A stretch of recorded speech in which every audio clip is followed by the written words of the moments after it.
stay-at-home moms in America. And this morning we're talking to Gary Symington from Debt-Free America about tips for mothers-to-be who are transitioning into the stay-at-home lifestyle. Welcome. Good morning. Hi, good morning. How are you? It can be really tough, can't it? It can. You know, there's a lot of good financial tips, though, that I think we can offer that will get people on the right track. Where do we begin? What is the first thing to remember if you're making that transition? Yeah, the very first thing I would say is practice. If you have the luxury of being in a career now and you can start to wean yourself off of that second income and rely only on your spouse's income, that's the best place to start, because then you can really see if it's going to be a feasible option for you. Should you start even before you start thinking about pregnancy? Because a lot of people get pregnant and then they decide, well, I want to be a stay-at-home mom, and they don't realize how expensive it is. You know, there's a lot of things you can do to get ready for it, and we always tell our people to have 3 months worth, at least, of emergency funds in case there's any health issues or car crashes, home repairs. Also things like long-term planning, things like insurance. So that when you do have the children, you're already fully insured to make sure that if ever anything happens to you, it's going to be all right for your kids. Sure, a one-income family is a lot different. So number one, you say to wean yourself off your paycheck, and number two, you say think about insurance before you quit. You got it.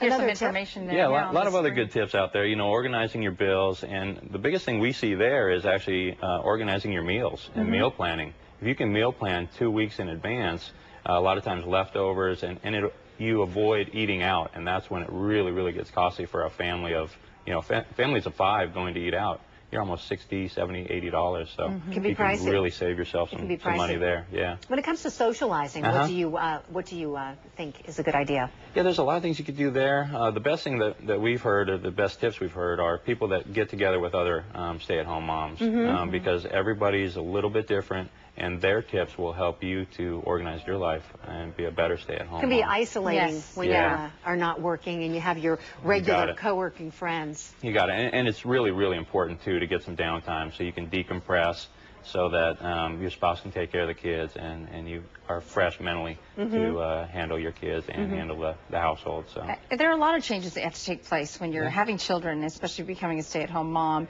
There may be a point, would you consider changes in say, your lifestyle? Maybe in order to be a stay-at-home mom, no question, you have to consider moving, or even selling cars, changing cars, things like that. You know, if anybody that has kids knows that completely changes your lifestyle, and as parents, we'll do anything for our kids, including moving, changing careers, and cutting back when necessary on things that we may have had luxuries in the past. So that's always something to consider also. You mentioned 5 million American women are stay-at-home moms. Are you finding the trend going up or down in light of the economy right now?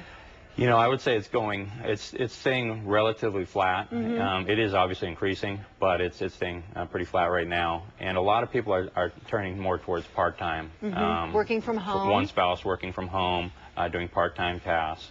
And, that leads into the perfect thing where you can do so much online now. And doing research and doing online classes to better yourself educational-wise can really help when you go back into the workplace, if you choose that. And we'll talk about that next week with you, transitioning back into the workplace after you've been a stay-at-home mom, which is almost as challenging as being a stay-at-home mom. Yeah, I would imagine. It can be intimidating once you've been home, going back into the workforce. No doubt. I imagine. Look forward to that. Happy birthday. I know Memorial Day is your birthday. Thank you so much. We'll see you next week. Sounds great. Thank you, Gary.